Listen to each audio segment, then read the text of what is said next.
Дэлхийн улс орон бүр өөрийн гэсэн өөрмөц хоолны соёлтой. Тэр дундаа хүн төрөлхтний гол хоолнуудын нэг бол талх юм а.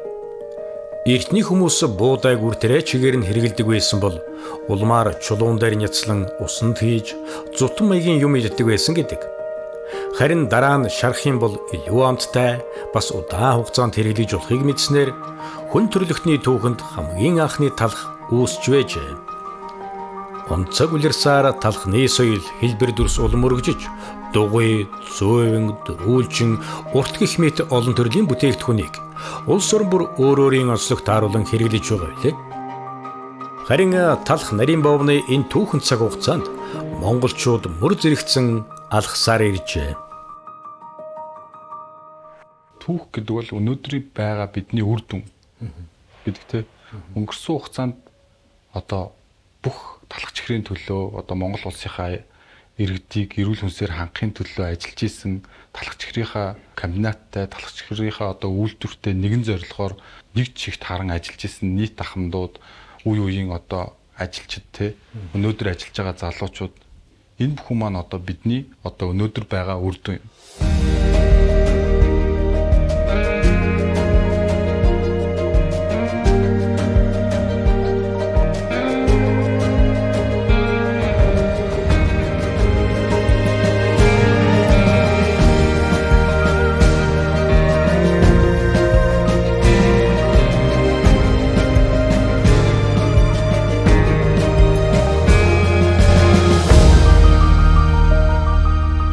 Тэгэхээр хуучнаар бол одоо талх чихрийн комбинат тийм ээ. Шинэ нэрээр бол одоо талх чихэр хувьцаат компани 40 жилийн он энэ босгон дээр одоо та хоёртойгоо ингээд ярилцаа сууж байгаад надад бол их сайхан бэлэг дэмрэлтэй сайхан байна. Тэгэхээр одоо бүрж авгаа яг энэ талх чихэр комбинат гэдэг ийм байгуулагдах болсон хэрэгцээ шаардлага нь хэдэн оноос анх яаж үүссэн юм? Ер нь дотоодоо ер нь хүнсээр бүрэн хангах ийм хэмжээний одоо үйлдвэр бий болох шаардлагатай байна гэж үзсэн байхгүй. Улаанбаатар хотод гэж яхад л ерөөсөө нэг урд талхан завод гэж байсан чихэр овны үйлдвэргээд олигтой томоохон үйлдвэрүүд байхгүй. Тэгээд ер нь хүнсний үйлдвэрүүдийг хөгжүүлэе гэж ингэж бодсон үндсэн дээр аймагуудад одоо хүнсний комбинатуудыг одоо шинээр нэг загварын зургаар барьж байгуулах нь одоо зүйтэй юм байна.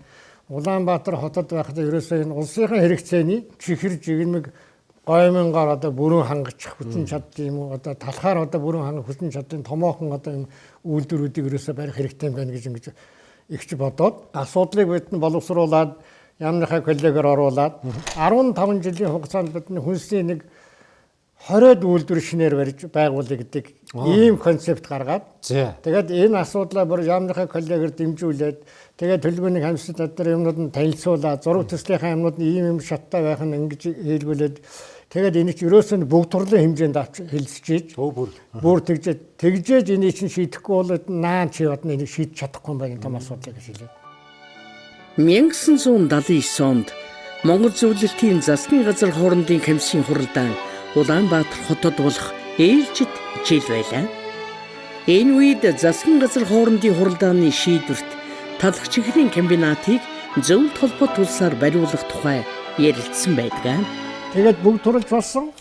Бүх нөгөө аймаг хүнсний үйлдвэрүүд комбинатууд барихтаа макетуудаа бүгдийг хийгээд тавьсан нөгөө талх чихрийн комбинатын ийм томоохон цогцлуулаад хийх юм байна. Ингээд улсын хэмжээнд дээрээс хүнсний асуудлыг бол үйлдвэрийн асуудлыг ингэж шийдэх юм боломж байна гэдгийг тэнд танилцуулаад. Тэгээд тэндээс юу шийдэл гарсан ерөөсөө энэ зүйтэй юм гэж дэмжигдээд тэгээд сүүл намын тугаараас сайдны зөвлөлийн хавсарсан тогтоолоор бүр энэ 18 аймаг хүнсний үйлдвэрүүд чинь 15-д нь бол хүнсний комбинатуудыг барья. Бусд нь бол яг одоо Эрдэнэтийг баригдсан одоо булганыг хангах юм байна. Дархны хүнсийг бол Сэлэнгийг хангах юм байна. Төв аймаг л хотоос байх юм гэж ингэж бодоод хөрөнгөний асуудлыг шийдэж өгөхийг сангийн яамд даалгаад жилийн төлөвлөгөө 5 жилийн тусгаж хэрэгжүүлэхийг төлөвлөгөөний хамсанд даалгаад энийг барьж байгуулах одоо барилгын байгууллагуудын хүчин чадлыг та нар одоо нэмэгдүүл гэдэг барилгын яамны тэл хаанд даалгаад эрчим хүчний яамд багтаа тэр үйлдвэрүүдийн шаардлагатай эрчим хүчээр хангах асуудлыг бол одоо та нар яам шийд өргөдөл шинжилгээнүүдээ хийгэж ингэж заалгасан ийм том хэмжээний тогтоол гарсан байхгүй. Энэ чинь бүр цогц хэмжээ юм байна шүү дээ. Тийм тогтоол ингэжээж энэ хүнсний үйлдвэр чинь үндсэндээ 15 жилийн дотор бол хүнсний асуудлыг үйлдвэр бүрэн шийдчихээр ийм том хэмжээний тогтоол гарсан байхгүй. Тэгжээж энэ комбинат баригдсан байхгүй. Данин сайдыг тэгж авсгаа гаргаж энийг яаж бол би энэ бидний барьж ашиглалтанд өгч чадах байсан юм болов гүйч байсан болов.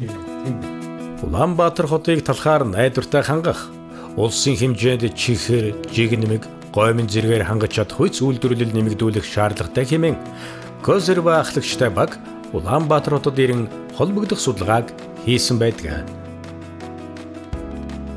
Ийхүү хэрэгтэй тоо баримтыг бүрдүүлэн 1 жилийн дараа техник эдийн засгийн үндслийг боловсруулан өгч баталжээ.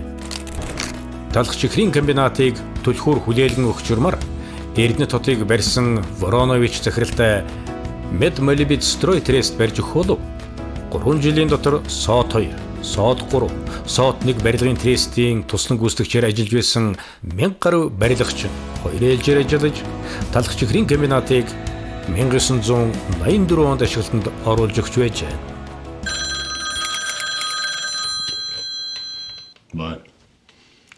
Тийм оруулж.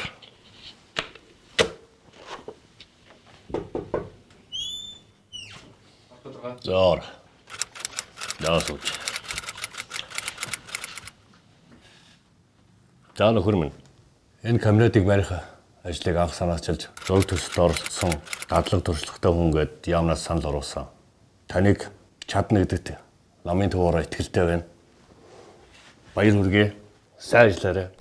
1984 оны 7 дугаар сарын 4-ний өдөр талх чихрийн комбинатыг хүлээн авсан байдаг төдийгүй уг ажиллагаанд тухайн үеийн нам засгийн болон Жамбын Батмөх тэргүүтэй улс төрийн товчооны бүх гишүүд, сайд нарын зөвлөгийн дарга, орлогч нар, холбогдох яамдын сайдууд бүрэн бүрэлдэхүүнээрээ ирж оролцожээ.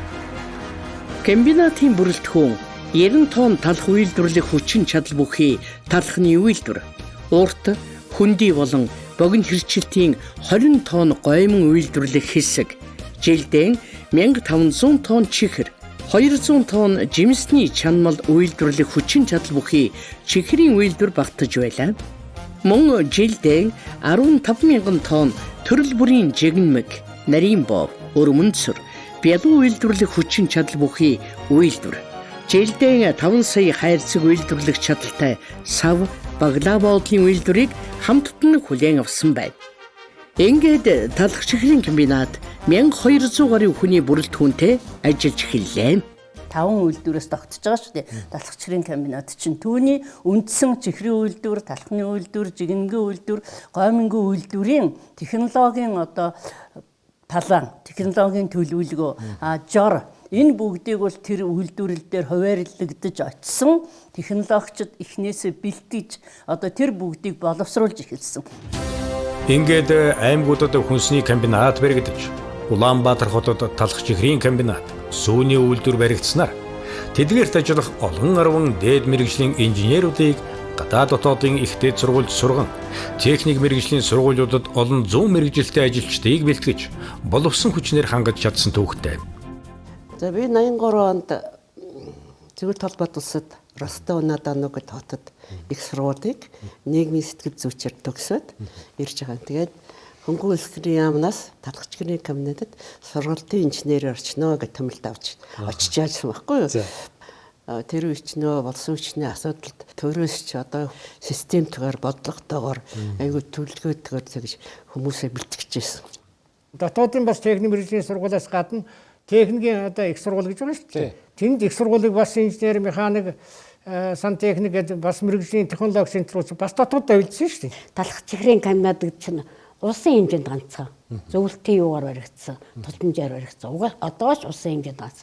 Тэр үедээ 5 том үйлдвэртэй. Гомингийн үйлдвэр, чихрийн үйлдвэр, талхны үйлдвэр, нарийн бооны үйлдвэр гэсэн 5 том үйлдвэртэй.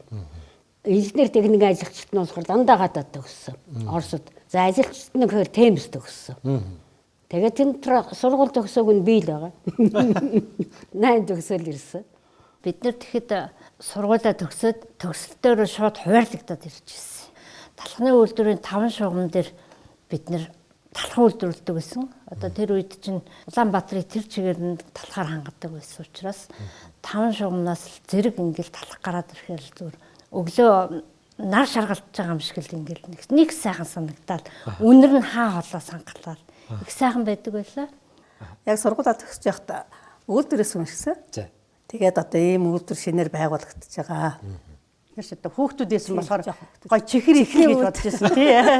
Чихрэл иднээс чихрэл гоё гээл тэгэл ерөөсө бүгдээрээ ангиар илгээлтэр очиод тэгээ чихэр идэх гэсэн зорилготой очижсэн тий. Тэгээ чихэр яаж хийдгийг мэдэхгүй шүү дээ бид нар ч ерөөсө тий. 1985 онд талах чихрийн комбинат Ирхүү мужийн даив захиралтай хүнсний үйлдвэрийн удирдах газар, Нестерович захиралтай талах гомингийн үйлдвэрийн удирдах газруудтай шууд хамтын ажиллагааны гэрээ байгуулсан. Гомингийн үйлдвэрт орон гоминчин болно гэсэн тийм юм бол ерөөсөө байгаагүй. Тэгсэн чинь нэг л бидсэн чил одоо өөрийн хувь заяа тавилангаар энэ талах чихрийн комбинат үүсгэн байгуулагдаад энэ чиглэлээрээ Оросод дадлага хийлгэж дараа нь эндээ байрлагдаад ингээ гомингоор одоо өөрийнхөө амьдралыг холбоод яг энэний хөдөлгөөл зүтгэсээр гэдэг ялсаа. Химийн чиглэлээр нэг конкурстаад тий эхний байранд орж ирсэн.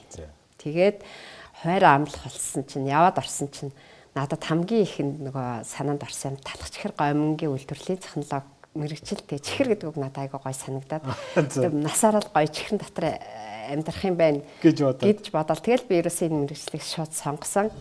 1986 оноос зөвлөлтийн мэрэгчлэлтэнгүйгээр Монголын инженерүүд бие даанажиллж 1986 онд яамны тэргүүний үйлдвэрээр шалгарчээ. Талах чихрийн комбинат нь зөвхөн дотоодын хэрэгцээгээ хангаад зогсохгүй. Эрхүү мужид гомин, чихэр, жигнэмэг Афганистан улсад гомингон экспортлдог томоохон хүчин чадал бүхий комбинат болж чадсан юм аа. Анх чи одоо манай бүтээгдэхүүн чинь Оросын холбооны бас мэрэгчлэлтэнгүүд дэрж биднэрт тэр бүтээгдэхүүнийг хийхэд тэрнээс иржсэн жорыг одоо хүртэл зах зээлийн нийгэмд ямар ч жорыг хасаагүй. Яг тэр амтаар нь байлгадаг. Тэг яг нэг хүүхд багчуудын одоо идэж уух дуртай бүтээгдэхүүнийг хийж байгаа. Эний чи би хийсэн шүү гэл ингээ харах чинь бас сайхан шүү дээ. Би сонсч ирсэн юм аа. Хотол гэдэг Беллоны нэрийг Бямбэ Эренчингой өгж ирсэн юм байна гэж. Энэ тэгээ Беллоны үйлдвэрлэл гэх юм уу? Том хэмжээгээр бол үйлдвэрлэл юм да тий. Энэ маань бас нэг өөр нэгэн онцлог байдаг байх та. Юм Беллон бол нөгөө нэг хадгалах хугацаа богинотой. Беллон дотроо бол янз бүрийн олон төрөл байгаа л да. Тэр жимстэй белло, муустай белло, амтлаг белло, арстай белло гэдэг нэр төрлөл аюу олноор.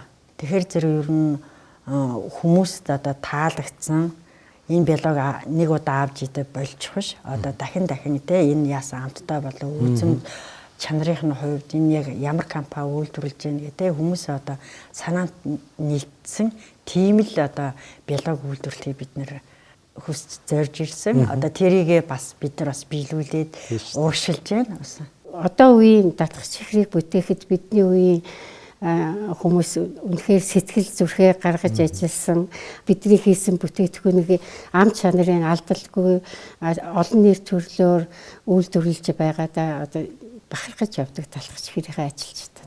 1989 онд хүнс хөнгөн үйлдвэрийн яамны сайдын тушаал гарч талхах чихэр боомны үйлдвэрүүд налайх багнуурын талхны цехүүд хүнсний салбарт байгаа тусгай зориулалтын бүх машинуудыг талхах чихрийн автобазад нэгтгэн талхах чихрийн үйлдвэрийн нэгтгэл болгон өргөтөглөө.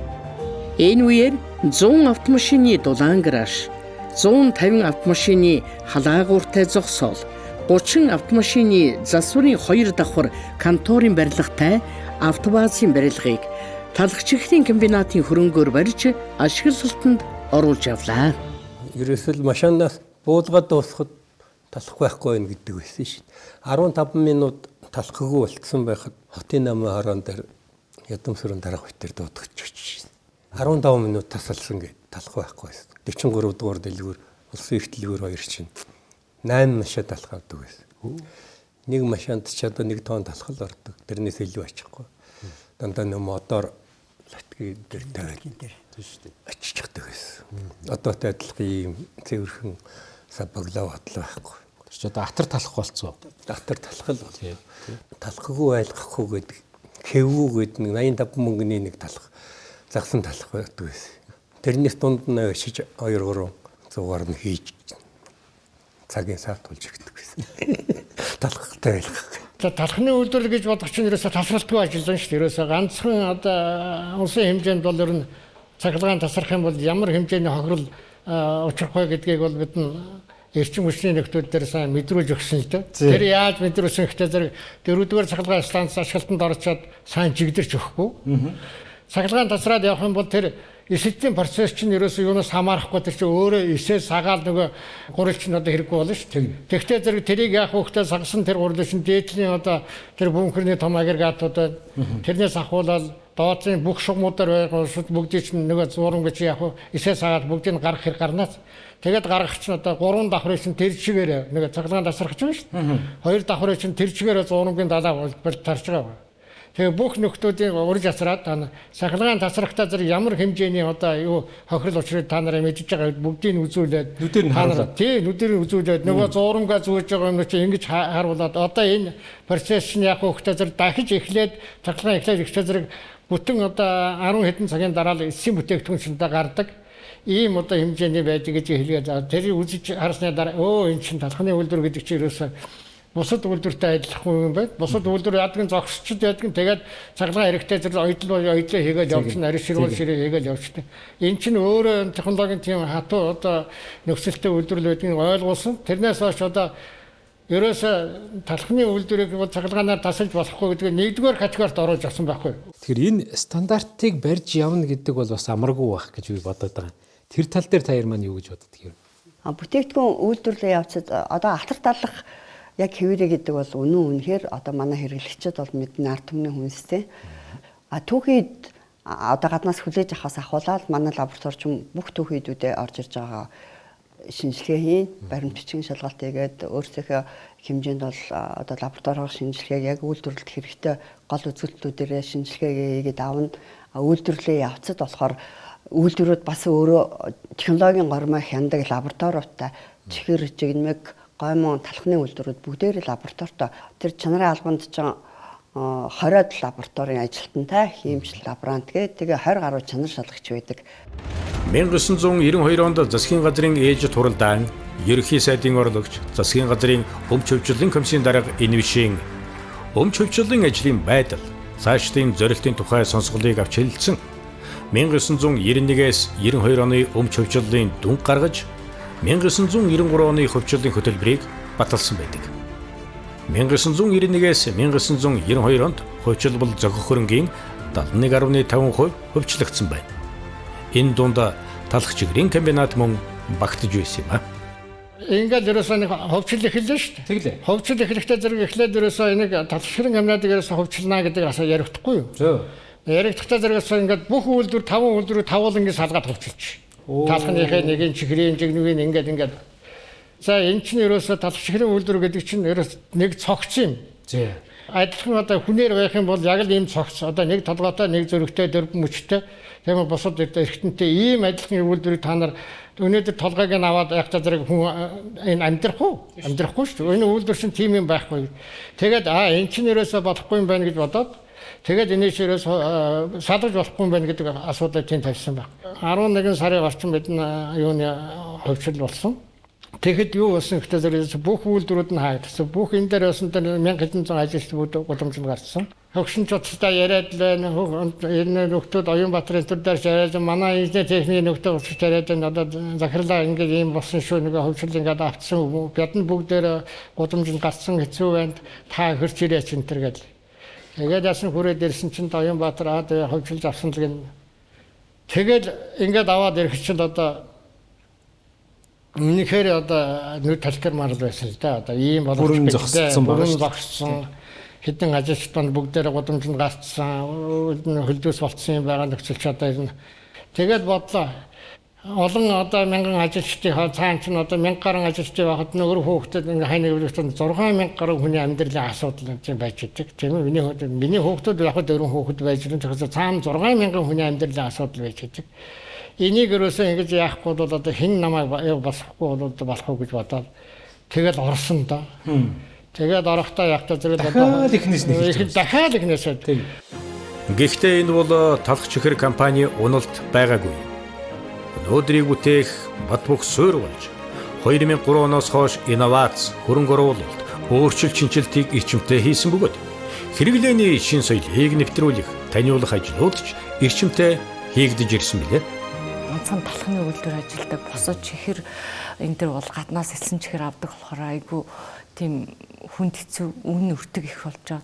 Тэгээд зах зээлээ алдсан олон хүнсний үйлдвэрүүд зэрэг гарч ирж байсан. Яг энэ үед надад бас өөрөг даалгавар өгөөд ингээд технологийн мэргэжилтэд юм учраас борлуулалтын албанд борлуулалтын менежер хийгээд эхлээд 3 үе шаттай хөтөлбөр боловсруулсан.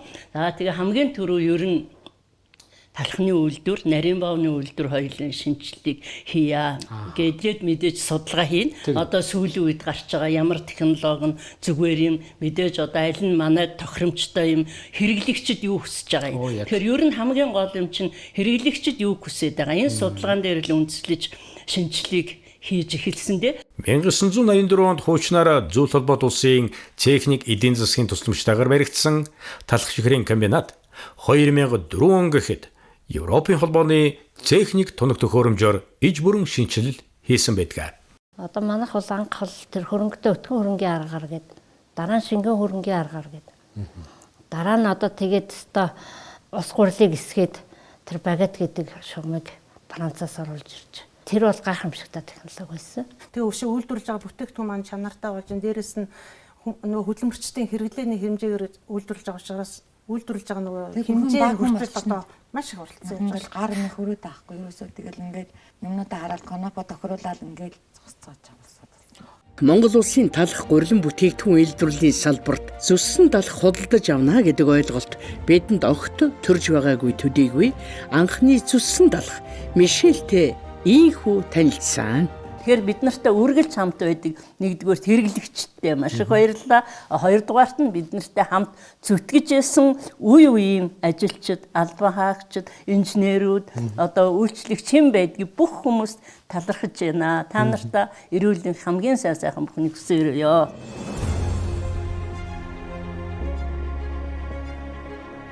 Шинжиллийн ажлууд эрчимтэй үргэлжилсээр гурил вакуум орчинд тээвэрлэх тоног төхөөрөмж, нарийн баавны үйлдвэрлэлийн техник технологиг бүгд найрамдах Чех улс, Голланд улсын иж бүрэн тоног төхөөрөмжөөр шинчилж, Tachi органик брендийн зохицуулах үйлчилгээтэй нарийн баавыг шинээр худалдаанд гарган эрүүл мэндэд тустай бүтээгдэхүүний хэрэглээний соёлыг хэрэглэгчдэд амжилттай нэвтрүүлжээ. Тэгээ бид нар өмнө нь бол яадаг байсан бэхээр 2004-өөс 2014 онд бид нар шин техник нэвтрүүлье, шин технологи нэвтрүүлье. Ингэж ярьдаг байсан бол бид нар сүүлийн 10 жилд юу ярьдаг болсон бэ гэхээр зэрэг шин хэрэглээг нэвтрүүлье, шин соёлыг түгээе. Дахиад дээр нь бид нар том ажлууд том тий зах зээл шин бүтээгдэхүүн нэвтрүүлээд зогсохгүй бид нар одоо олон улсын стандартыг нэвтрүүлье. 2015 онд ISO 9001 буюу чанарын удирдлагын тогтолцоо, 2017 онд ISO 22000 буюу хүнсний аюулгүй байдлын удирдлагын тогтолцоо, мөн цуг HACCP буюу эгзэгтэй цэгийн аюултай байдлыг хянах тогтолцоо. За мөн үнэтэй зэрэгцээд лабораторийн ISO 17020 стандартууд хэрэгжсэн байт. Одоо талх чихэр компаниас гарч байгаа бүх бүтээгдэхүүнүүд нь олон улсын болон дэлхийн стандартад нийцсэн хүний биед одоо яг тий хоргүй эрүүл яг стандартын дагуу үйлдвэрлэгдээд хэрэглэгчийн гар дээр очиход одоо маш том дөхөн болж байгаа ийм бүтээгдэхүүнүүдийг гаргадаг гэсэн үг. 40 жилийн өмнө 1200 ажилтан өөр өөрсдийн үйлдвэр цэгт өглөө нарнаас өчийн бүрийн хүртэл ажиллаж улс их орны хөгжил дэвшилд хүмүүр өөрсдийн хичээл зүтгэлээр нөлөөлдөг байсан бол өнөөдрийн талх чихэр компани 1200 орчим ажилтан түүхийн эд материал хүлээн авахаас эхлээд хэрэглэгчийн гарт хүргэх хүртэлх үйлдвэрлэлийн бүх шат дамжлагуудаа чанарын удирдлагын тогтолцооны ISO 9001 2015 хүнсний аюулгүй байдлын удирдлагын тогтолцоо буюу ISO 22000 2018 сорилтын болон шалгалт тохируулгын лабораторийн чадхад тавих шаардлага MNS ISO IEC 17025 2017 гэсэн олон улсын стандартуудыг салбартаа анх удаа нэвтрүүлж ашиг орлогоос илүүтэй бүтээгдэхүүний чанар аюулгүй байдалд онцгой ач холбогдол өгөн үйл ажиллагаагаа улам өргөх төгсөөр байна.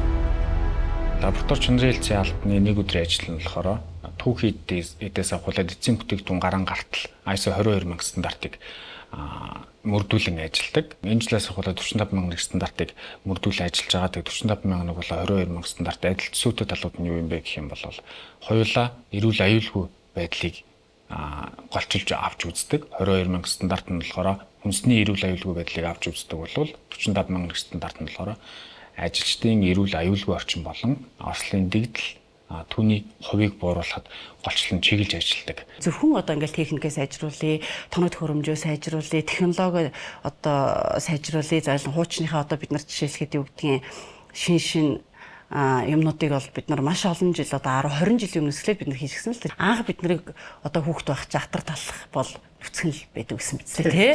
Нүцгэн ахарлах явдаг. Хамгийн анх л ууттай болгож ирсэн. Энд чинь өөр эрүүл ахгүй аюулгүй байдал байсан тий. Эрсдэлгүй аюулгүй орчинд уйлдварласан бүтээгдэхүүнийг хэрэглэгчид хүргэнэ гэдэг бол маш том үүрэг хариуцлага. Мөн хэрэглэгчийн хэрэгцээ шаардлагад нийцсэн бүтээгдэхүүн уйлдвэрлэнэ гэдэг бол маш том сорилт. Харин энэ сорилтыг талхчхэр компани 40 жилийн хугацаанд чадамгайг үүсгэж 40 гаруй нэр төрлийн талхан бүтээгдэхүүнийг 24 цаг тасралтгүй уйлдвэрлэгч 6 шугам, 40 гаруй нэр төрлийн нарийн боо уйлдвэрлэлийн 4 шугам, жиг нэмэг чихрийн шугам, 100 гаруй нэр төрлийн бялуу, бекери бүтээгдэхүүн уйлдвэрлэх хотол бялууны уйлдвэртэйгээр үйл ажиллагаагаа явуулж байна. Яг өнөөгийн байгаа шугам бол одоо сүүлийн бидний аль болохоор хүний оролцоог багасгасан. Технологи хамгийн өндөр дэвшилттэй, автоматжуулсан. За тэгээд орц жорны хувьд бол ингээд нөгөө алдаагүй Тайван хятадын хамтарсан нэг шугам байна. Дээр нь нарийн хэмжилтийн юмнууд нь дандаа Италийн юмнууд байна. Ингээ Германаас бас нэг жоохон тоног төхөөрөмжөд орчин байна. Ингээд нөгөө нийлмэл болж ээж орц нормын хувьд алдахгүй. Одоо өнөөгийн хэрэглэгчдийн нөгөө шаардлагыг бүрэн хангасан ийм хамгийн сүүлийн шугам болж байгаа байхгүй юу? Техник тоног төхөөрөмж одоо яг энэ үндсэн одоо түүхийн эдийг бэлтгэдэг гурилын систем гэж л байгаа. Гурилын систем гэдэг маань шуудаагүйгээр гурилыг вакуум орчинд тээвэрлээд тэ одоо яг ангилсан зориултын ийм үйлдвэрээс нь тээвэрлж авчираад талах чихэрт одоо яг үндсэн энэ шугамууд руугаа 8 шугам байгаа. Эдгэрлүүн яг хэрэгцээтэй гурилын хэрэгцээтэй грамм хэрэгцээтэй хэмжээгээр нь гурил, сахар, усыг ингээд дооцдог ийм систем сурласан. Энэ нь өөрөө Итали улсын CP гэдэг брендийн ийм системийг 2014 оноос хойш үе шаттайгаар хэрэгжүүлээ яваад байгаа. Тухайн үедээ бол ингээд импортын бүтээгдэхүүн харьцангуй бага байхад өрсөлдөгөн харьцангуй бага байж таарж байгаа тий. Тэгээ хэрэглэгчид маань өөрсдөө өөр бүтээгдэхүүн хэрэглэхгүй болохоор харьцуулах бүтээгдэхүүнгүү ингээд амар байсан бол зах зээлийн одоо нөгөө 14 оноос хойших буюу одоо бүх зүйл тогтоод өрсөлдөөн гэдэг юм хүмүүсийн нүд нээгдээд ирэнгүүт нөгөө бүтээгдэхүүнүүдийн одоо брендинг буюу одоо чанар бүтээгдэхүүний нэр хүнд гэдэг юмыг бид нар буцаад хөгжүүлэх шаардлага үүсээд байна. Яг тэгж байна тий. Тэр дундаа брэнд бүтээгдэхүүнд онцгой ач холбогдол өгч хэрэглэгчийн өдөр тутамдаа хэрэгжилж дадсан бүтээгдэхүүнийг амжилттай зах зээлд нэвтрүүлж үйл ажиллагаагаа өргөжүүлсээр ажиллаж байгаа юм аа. 2023 оны хувьд манай компани програм шинжилгээний ажил хийн нэр болон борлуулагч нарынхаа хоорондын уялдаа холбоог сайжруулах зорилгоор энэ шинэ программыг оруулж ирсэн байгаа. Улаанбаатар хотын хэмжээнд манайх 100 гаруй машин борлуулалтад түгэлт хийдэг байгаа. Тэрний 3500 гаруй харилцагчид нийт борлуулалтаа тасралтгүй өглөө болон шинэлэг бараа бүтээгдэхүүн хөргөж өгдөг байгаа. Манай талхчгэр хувьцаат компани 2003 оноос эхлэн тоног төхөөрөмжийг тогтмол сайжруулж ирсэн бөгөөд үүнээс дурдвал 2020-оос 2023 онд Герман улсын Фризч, Голланд улсын Тромп, мөн Словен улсын Гостол, Испани улсын Биор брэндүүдийн иж бүрэн тоног төхөөрөмжүүдийг ашиглалтанд оруулж хөдөлгөөн өгч ажиллаж байна. Талхчгэр хувьцаат компани үйлдвэрлэлийн үндсэн түүхий долох гурилыг стандартын зорилтоор өргөн хэрэглээний болон талхны зорилтын гурил гэж ангилсан байдаг.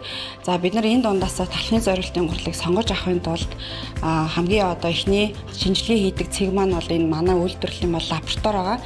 За тухайн буудаан гурилын маань үндсэн шин чанар талхны зорилттой байгаа хэсгийг бол лабораторийн шинжилгээгээр бол хийдэг байгаа. За энэ шинжилгээнд бол хамгийн түрүү мэдрэхүүн үнэлгээ, за дээрэс нь бол гурилын өнгө, ширхэгжилт, цавуулга, талхны одоо хөөлөх чадвар гэдэг энэ бол маш чухал үзүүлэлтүүд байдаг.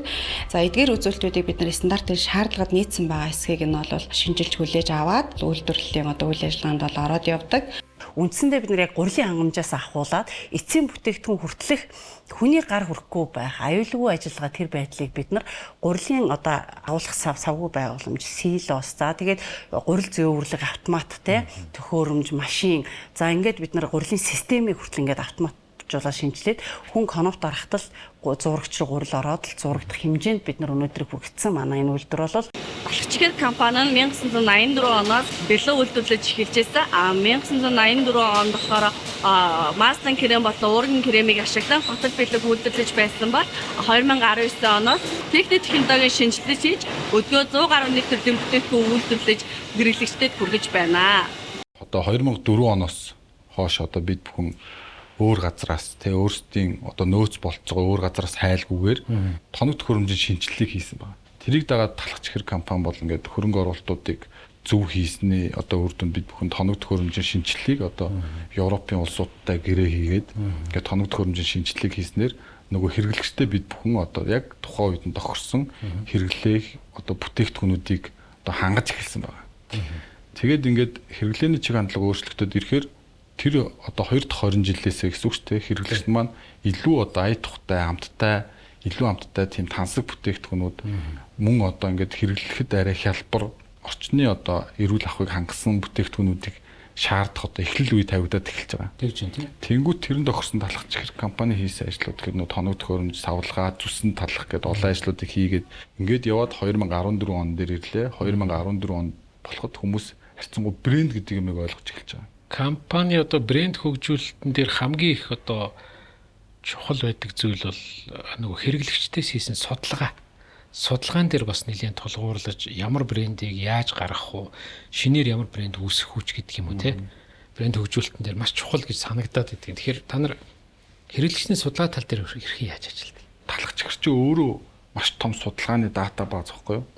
Улаанбаатар буюу одоо хөдөө орон нутгаар аль хэсгээр ямар талх зарагдж байна, ямар бүтээгдэхүүн энүүгээр сайн зарагдж байна гэдэг чинь бид нар нөгөө өдөр тутмын борлуулалт хийдэг учраас бид нар чинь нөгөө дата бааз ингээ бийждэг байхгүй. Аль бүсийн хэрэглэгч энийг авах вэ? Энүүгээр ер нь одоо нэгтарч хэр явж байна? Одоо иргэдийн тоон хэд байна? Энэ дүүргээр хэд байна те?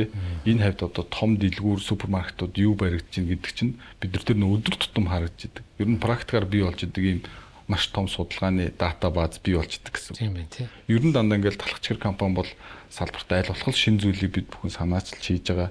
Энэ бүхнийг бас ингээл өөрсдийн эрсдлээ үүрээд бид бүхэн зардал гаргаж хүмүүст ингээд тэр соёлыг танилцуулаад. Гэтэ энэ болгон дандаа амжилттай болдог бидний хийсэн. Далхач компани 40 жилийн хугацаанд шат тараатай шинжилэл, хөрөнгө оруулалт, хэрэглээний соёлыг нэвтрүүлсээр өнөөдөр 1200 орчим ажилтнтай Монгол улсын топ 100 аж ахуйн нэгжийн нэг шилдэг татвар төлөгч, салбартаа түүчилэгч шилдэг компани болсон байна. За хүний нөөцийн бодлого болон хөгжлийн хөтөлбөрийн хүрээнд бол нэлээд олон одоо төсөл хөтөлбөрүүдийг хэрэгжүүлдэг. Өөрөөр хэлбэл тухайн ажилтны одоо ажлын ая тухтай орчин нөхцөлийг бүрдүүлэх, багийн ажиллагааг дэмжих, хувь хүний ур чадварыг нэмэгдүүлэх чиглэлээр бол хэд хэдэн одоо үйл хөтөлбөрүүдийг бол хэрэгжүүлэн ажиллаж байна. За түүнчлэн одоо нийт ажилчид дундаасаа бол өөрсдийн сонирхлоороо нэгдсэн бол сонирхлын клубүүд бол хамтлагууд бол үүсгэн байгуулагдсан байдаг. Спортын 5 төрөл тэмцээнээр одоо өрсөлдөх боломжтой онцгой шигшээ баг тамирчид бол байж идэг. Эдгээр тамирчид бол компани төлөөлөн ийм улсын хэмжээнд зохион байгуулагдсан тэмцээн уралдаанд бол амжилттай оролцож бол байгууллагынхаа өмнөөс бол нэлээдгүй бас амжилтыг үзүүлсээр ирсэн. За дээрэс нь одоо эрүүл хүнс үйлдвэрлэх ёстой одоо гэсэн урайнд ор бид нар бол үйлдвэрийн эмнэлгийг ажилуулдаг. Үйлдвэрийн эмнэлгийн одоо эмч болон совилогч нар маань бол ажилчдад эмнэлгийн анхан шатны тусламж одоо зөвлөгөө мэдээллийг бол цаг алдалгүй хүргэж өгч идэг. 20 оноос хойш эхлээд бид нар бас одоо энэ нийтийн байгууллагын хэмжээнд ажиллаж байгаа ажилчид руугаа чиглэсэн одоо тий хүн төвтэй байгууллага байх гээд манай өөрсдийн 20 онд гаргасан байгууллагын эрхэм зорилго, алсын хараа, үнд цэцүүл эдэр төр бүгдийг энийг бас тодорхой орлоод өгчихсөн. Одоо бид нарт юу болж байгаа бид нар хүн рүү гэж хэлсэн л юм их хэвээр. Хүнээ бид нар яаж хөгжүүлэх вэ? Цаашдын боловсон хүчнээ бид нар яаж бэлдэх вэ? Одоо жишээлбэл манад ажиллаж байгаа, одоо чинээр төгсөж байгаа хүүхдүүдийг бид нар бас гадаад сургалтын төлбөрийн төлөөд сургах гэдэг юм уу? Ийм хөтөлбөрүүдээр бид нар одоо хоошдоо цаашдаа одоо илүү төвлөрч ажиллана. Энэ бүх амжилтын цаана тухтай ажлын байрыг бүрдүүлсэн гар нийлсэн чадварлаг хамт олон байгаа билээ. Үе үеийн удирдлагуудаа, ахмадуудаа За ингээд одоо ажиллаж байгаа нийт ажилтан ажиллагчдаа за өдийг хүртэл тэгээ хамт байж энэ одоо нэр төртэй үйлсийг хэрэгжүүлэхэд хувь нэмрээ гар одоо би оролцож байгаа, амьдралаа зориулж байгаа та нартаа одоо үнэхээр баяр хүргэе. Бидний одоо нөгөө байнгын хэрэглээ. Бидний үндсэндээ ивент итгэж гэсэн үг шүү дээ. Манай хэрэглэгчтэй нийт одоо дэлгүүр тэ манай борлуулалтын бүх цэгүүдтэй одоо 40 жилийнхаа баярын мэндийг хүргэж байна. Талах чигэр компани өнөөдөр одоо амжилттай 40 жилтэйгээ зоолгож байгаа маань бүхэл цаг үеийн одоо гар бие оролцсон хүмүүсийн маань гавья гэж үздэг. Тэгээд өнөөдрийн амжилт бол та бүхний минь амжилт шүү. Талах чигэр компани 40 жилийн энэ хугацаанд талах чигэр компани үүдээр орсон бүх ажиллагч, бүх одоо хамдууд өнөөдөр байгаа бүх одоо залуучууд, сайхан залуучууд эдгээр залуучдын маань одоо ач гавья шүү. Тэгээд та бүхэндээ 40 жилийн баярын мэнд хүргье гэж хэлье. Энэ бол энгийн нэг талхны түүх биш юм аа. Энэ бол өнгөрсөн цаг хугацаанд зогсолтгүй урагшилсан хүсэл мөрөөдөл, итгэлцэл дээр нэгдсэн хамт олонны өнөөдрийн энэ амжилтыг бүтээсэн, үргэлжлүүлсэн талах чихэр компани ололт амжилтын түүх юм аа. Бидний энэ амжилт танд хүргэж буй талархал билээ. Амжилтаар талархав 40 жил. Талах чихэр хувьд заад компани.